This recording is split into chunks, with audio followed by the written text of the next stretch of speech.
Hey everybody, we're back with another cooking how-to video. Today it's going to be a little bit different because we have a very time-consuming dish.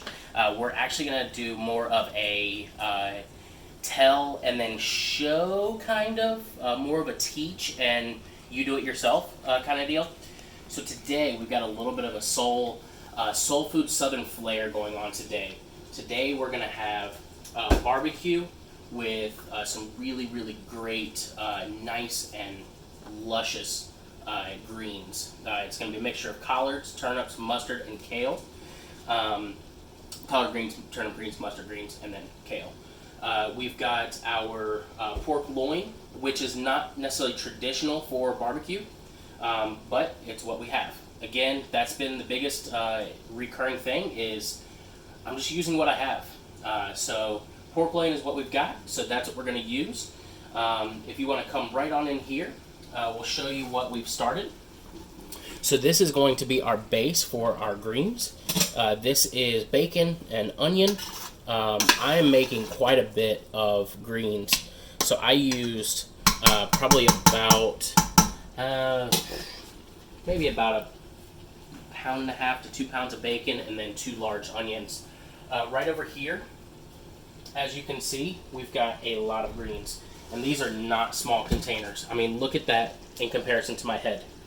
Like, that's big. Like, these are big containers of greens. So those are going to go in. Greens take a little bit of time to cook down because you don't want them. I mean, if you like them crunchy, that's fine. Absolutely go for that. I personally prefer mine a little bit more wilted and cooked down. So we're going to let those cook for maybe about 2 to 3 hours roughly. On a really low heat, so it's not like it's a raging boil. Right now, you know, I've got the heat up high just to cook the onions and the bacon through, but then once we add everything in, we'll actually turn the heat down, let them slow cook for a while.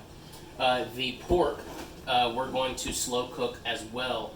Now, traditionally, barbecue is done on a smoker. And keep in mind my key words there. Barbecue is done on a smoker. Barbecue is a food, not a verb, not an event. Barbecue is, in my neck of the woods, pork. If you're in Texas, it's beef. If you're in like St. Louis, Missouri, or Memphis, Tennessee, it's ribs. South Carolina kind of takes away some things from North Carolina as well. So I personally am from Eastern North Carolina, so I do Eastern North Carolina barbecue, which just means pork and then a vinegar sauce. I like to keep it super simple. It's very clean. It's super tasty. The vinegar adds a nice tang to the meat that is really nice and unctuous and meaty and just really tasty. The only difference is that really in barbecue is that there's sweet bases, there's vinegar bases, there's dry rub bases, so it really comes down to that. But again, barbecue is a food, not a verb, not an event. Say it with me. Barbecue is a food, not an event, not a verb. So traditionally we would like to cook this in a smoker, low and slow for probably about maybe 8 to 10 hours. Depending on the size of the cut of meat. This is kind of a smaller cut of meat, so this may only take 4 to 5 hours on a smoker, but we don't have one. What we do have, though, is an oven, and you can get similar results. Personally, it's not as flavorful to me, but again, I use what I have. So I've got an oven, set that to 300 degrees. We're going to season our meat.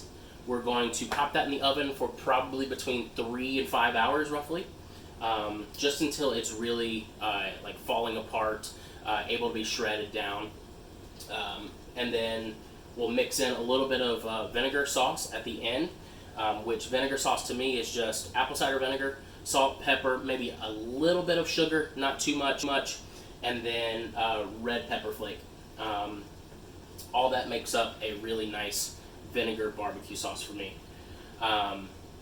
So yeah, that's it. If you want to come right on in here, I will get into seasoning up the pork.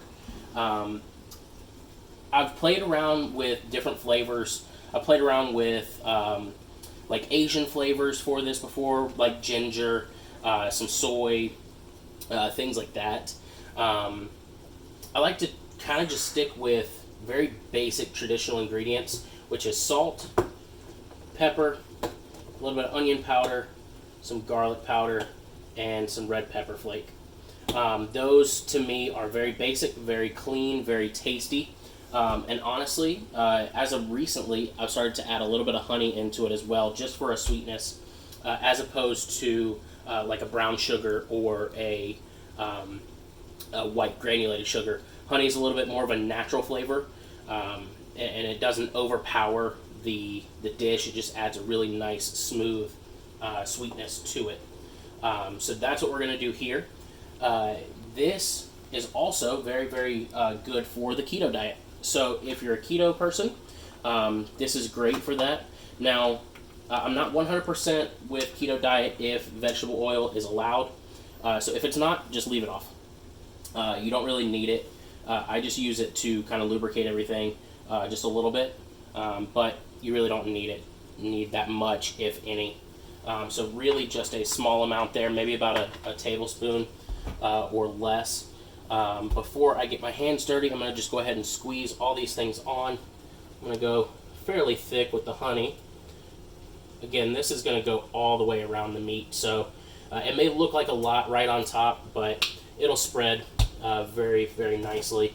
At this point, what I'm actually going to do is I'm going to open my containers, get them ready. I'm going to have one hand that is using the seasonings, and my other hand is going to be rubbing everything in. So let's take that off. I am right-handed, so I'm going to use my right hand for the seasonings. I feel more comfortable with that, just as control portions go. And then, yeah, we'll go from there. So, again, just get in there, really rub it in. Get in between all the cracks and crevices. These tenderloins, like I said, are not traditional cuts of meat. Really, traditional cut of meat for barbecue would be a Boston butt, which is, fun fact, not actually on the butt of the pig. It's actually the shoulder of the pig. So it's kind of funny when you think about it. Why would you name a piece of meat a butt if it's nowhere near the derriere of the animal? But all that to say, the Boston butt is probably, in my opinion, the best cut of meat for a barbecue, like a barbecue pork.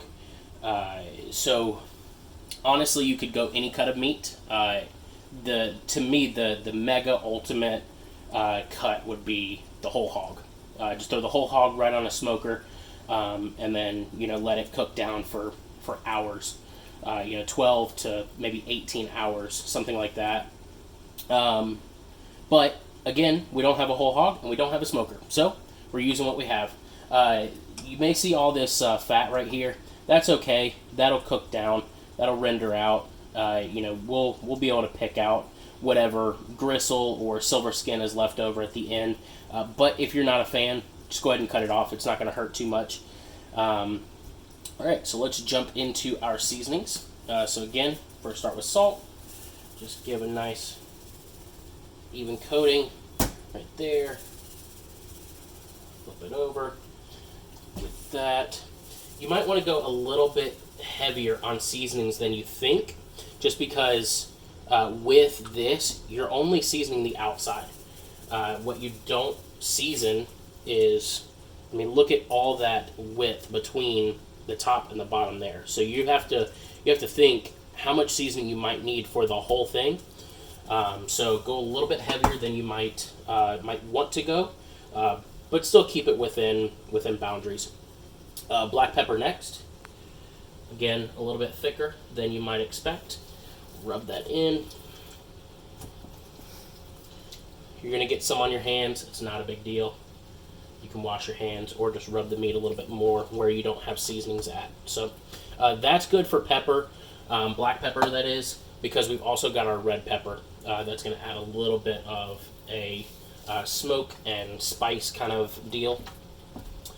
This is all dependent on what your tolerance level to spice is. I am cooking for myself and my wife and some friends. I know that my wife is not a huge spice fan. I know that one of our friends is not as well. So I'm going to go a little bit lighter on the red pepper flake than I would probably like to go, just in an effort to satisfy everybody. You can always add more on later. That's not a bad thing. Next, we're going to go garlic powder. I don't know who doesn't love garlic. I like garlic a lot. You might have seen in past videos huge containers of garlic, like minced garlic that I use. Let's just put it this way, I've got a garlic problem, and I'm not ashamed to say it. I actually love garlic so much. So it's honestly one of those spices or ingredients that I probably put in every dish that I cook. It's so versatile. It goes with so many different cuisines. It can go with Italian, it can go with Hispanic, it can go with Asian, it can go with American. It goes in everything, honestly. It's just a really, really tasty kind of, it's got hints of spice in there, but it's just a really, really great flavor. And then next we're going to go onion powder. And I'm actually going to twist this lid off. I don't have too much left in there. Use all of that. Onion powder is great because, again, it's just one of those really flavorful things. Onions are really super when they're ground up like this. Super concentrated onion flavor. I love onion. My wife doesn't really, but she'll tolerate it because she's not the one cooking. So she allows pretty much anything to happen. So that is what we are looking at right there. That's really pretty. That's nice and coated, except for that side. Didn't think about that, but I've got a lot in the pan, so there we go. Now that's coated. So we're coated all the way around. Now what we're looking at is that, again, traditionally done on a smoker where you have a little bit of a really nice dry heat that isn't, how should I say, the inside the smoker, when all the drippings start coming out, they don't really collect. So you really have a nice bark that is created, is what it's called, on the outside of the pork. Here we're not really going to have that. We're not really going to have a good bark or smoke ring, but it's still going to be really, really delicious and flavorful. One last thing that I am going to add to this, just a little bit of, is some apple cider vinegar, just to make sure that the pan around doesn't start to burn and get nasty and gross. So I'm going to put a little bit of vinegar there, probably equal parts vinegar, equal parts water, as far as that is concerned. I'll just use my onion powder jar. It's not going to hurt anything. It's all flavorful and seasoning. So there we go. That is what we've got right there. All of that seasoning is going to go straight into that meat. It's going to flavor all of that vinegar and water mixture that I just poured in. And then you're actually going to have barbecue sauce right in the bottom of your pan. Granted, my traditional barbecue sauce, I wouldn't add water, but it's all going to be right there. So all we really have to do is, once this comes out and it's ready to shred, just shred it up, leave it inside those juices, and it's ready to eat. So let me wash my hands. We'll get right in here on the greens to show you a little bit more of that and how that's going. Just a moment.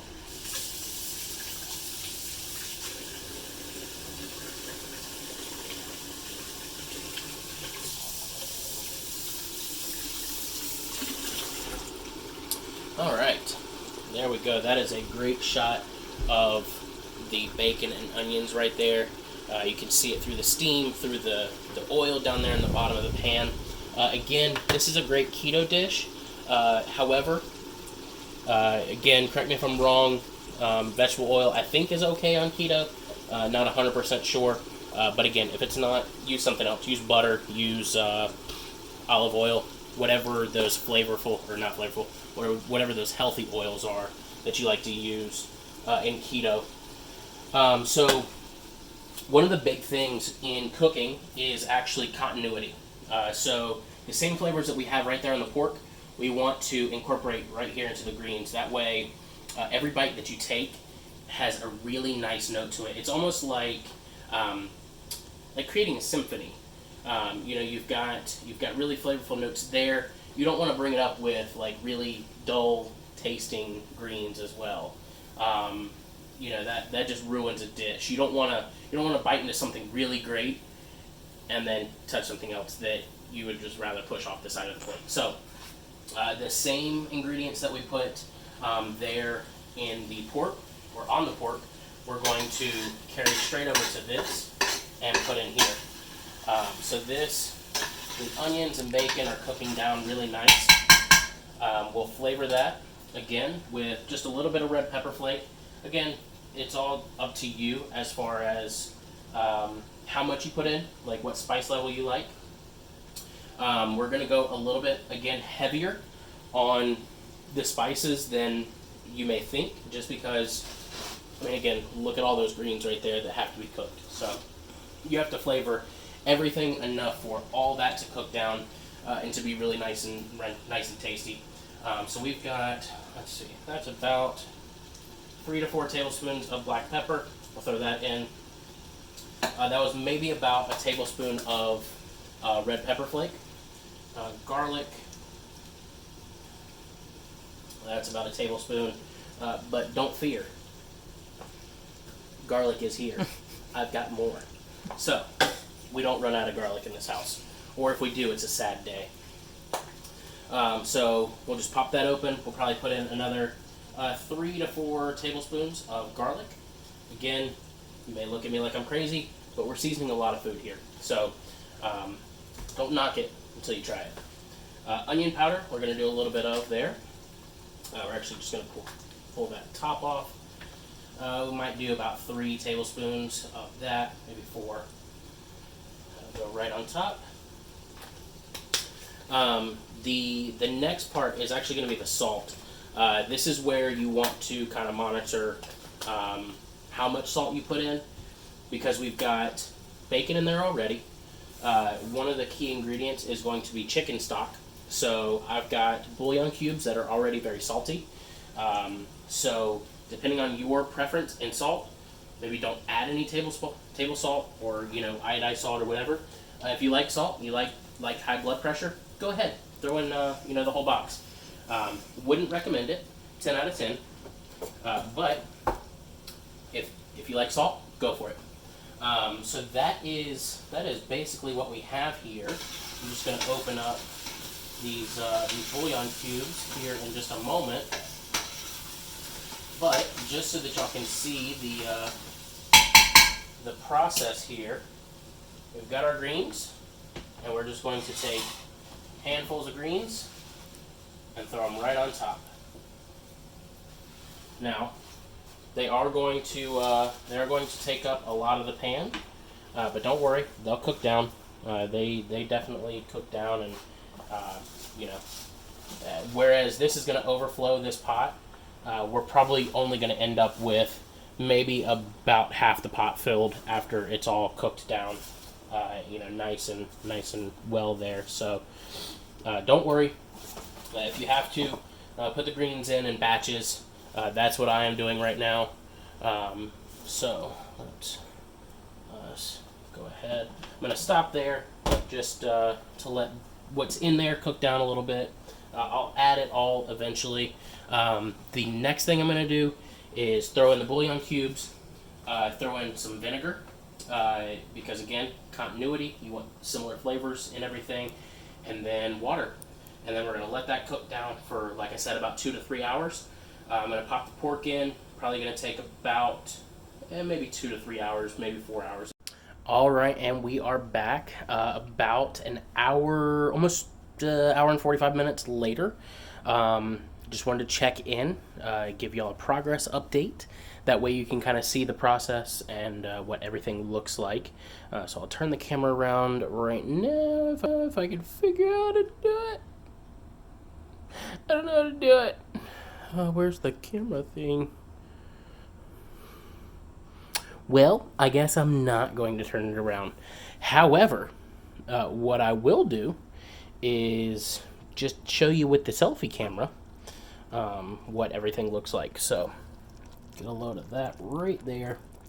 That looks absolutely fantastic. So as you can see, everything has been cooking down really, really nice. It's not too liquidy. It's really good consistency. Those greens, like I said, that were overflowing at the beginning, are now cooking down to the point where we have about half the pot there. So, yeah, that's what we're looking at. We still have maybe about another, I don't know, hour left to go on these. The pork, I'm not going to show just yet. We'll give a status update a little bit later. But as for now, that's what the greens look like. That's what you're kind of looking for when you cook them down, is just, kind of that vibrant green color to cook out and get more of like a camo green or more dead-ish green, just to show that, everything is cooking down. So that was your update there. We'll check back in once we are ready to eat. Hey everybody, welcome back to your second check-in. This is going to be the last one, so I'll show you how everything turned out. So, last update we had for you was just a glimpse into what the greens looked like. If you come in real close here, you can actually see now they're actually, the cooked greens that you would be used to seeing, all over the place. Wherever you have greens from, your mom's house, the restaurant, wherever. So those are really good. One thing to note is that I did end up having to add a little bit more seasoning to those. So, like I said before, all that seasoning that I added in at the beginning wasn't enough. So that just goes to show that you want to taste your food as you go along, because then you can really fine-tune all of your seasonings. What I have here going, my dog wants to see everything, be in everything. You just can't not be the center of attention, can you? You just gotta be. You gotta be, don't you? Can I do my video now? Yeah, you just looked at the camera. Can I do my video, or are you gonna take the spotlight? It's gonna go back to me now. Okay, it's back to me now. Alright, so what I have here in this pot is actually potatoes. What I've done is just created a little mixture of vinegar, water, garlic, salt, and pepper, and then chopped up my potatoes. So we're just letting those boil, really, really nice. Hopefully the camera focuses. There we go. So that's what we're looking at. We're going to let those boil, get really nice and tender. And then right over here is our pork. As you can see, it's already starting to shred by itself. I mean, look at that. I just pull it off, it shreds. Pull it off, it shreds. Pull it off, it shreds. And then we're just going to drop it straight into this liquid. And that liquid is just going to impart all that flavor straight into that meat that was right in the middle of the tenderloin there. So that is it. That pork was probably in for, let's see, what time is it now? It's 6 o'clock now. I think I probably put it in at about 4, or rather 2. So we're looking at about 4 hours. I did end up dropping the temperature down to 275 just because I wanted to go a little bit slower. Didn't want to cause the pork to lose all of its moisture by cooking at a higher temp. So I did end up making that one little correction there. You can still cook it at 300 degrees. That's perfectly fine. I just wanted to drop it down a little bit to kind of even out the cooking time. But that is it. I wish I could plate one for you right here in front, but my potatoes aren't done yet. I mean, I could show you the pork and the greens, which I guess I'll just go ahead and do that. That won't hurt anything. Everybody's seen potatoes, so you're not really missing out on anything there. So we'll just take a little bit of our pork that's been chilling in that sauce there. Just a little bit, not much. It's not dinner time quite yet. We're still getting ready. Actually, I'll need those for the greens. And then if you like all that liquid, go for it. But if you don't want all that liquid, just drain it a little bit there. And there you go. That is pork and greens. That's got all of our really great flavors. It's got onion, bacon, garlic, salt, pepper, a little bit of chicken stock, some vinegar. Pretty much the same thing here on this pork. Let's see how this tastes. Oh man, that's good. That's really good. Let me give a taste to my my camera woman. Let's hear her reaction. Yeah. That's Falls apart. nice and tender. Super, super tender. Really tasty. I think That it's kick. great because of the tenderloin. The Boston butt, again, the shoulder of the pig will cook up great. It'll be nice and tender after you slow cook it for a while. But that tenderloin has a little bit extra tenderness to it, so it yields itself great to this application. So again, this is a great keto meal minus the potatoes, but you can substitute that for cauliflower rice or plantains maybe. I don't know if plantains are keto friendly. I know that bananas aren't, but I'm not sure about plantains. So if plantains are, mash them up, make like a plantain mash just like you would mashed potatoes. Still use your milk, still use your salt, pepper, garlic, butter, all that. Be super tasty, have a little bit of sweetness to it, but it'd be really great. I know sweet potatoes aren't really on the menu, but if you want a cheat day, whip up some sweet potato fries or sweet potato, like mashed sweet potatoes, whatever. Really great along with this. But yeah, that is it. That is our southern pork and greens with a little bit of boiled potatoes. That is going to set you off right for a great dinner to have with friends, with family, or just yourself, however you want to do that. So that is it. I'm going to sign off for now, but thanks for tuning in. Y'all have a wonderful day.